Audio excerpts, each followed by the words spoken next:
आई आणि बाबा बाजारात गेले होते. मी आणि शेजारचा अनवर गृहपाठ वही पूर्ण करत बसलो होतो.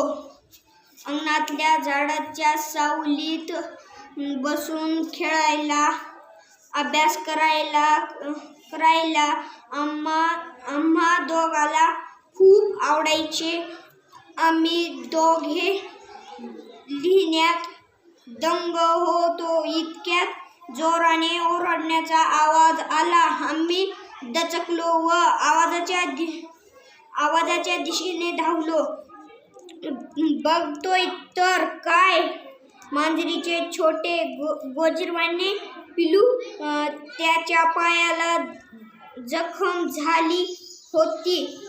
त्या पिल्लाच्या पायावरून कुणाची तरी सायकल गेली असावी असे आम्हाला वाटले. ते खूप घाबरले होते. आम्हीही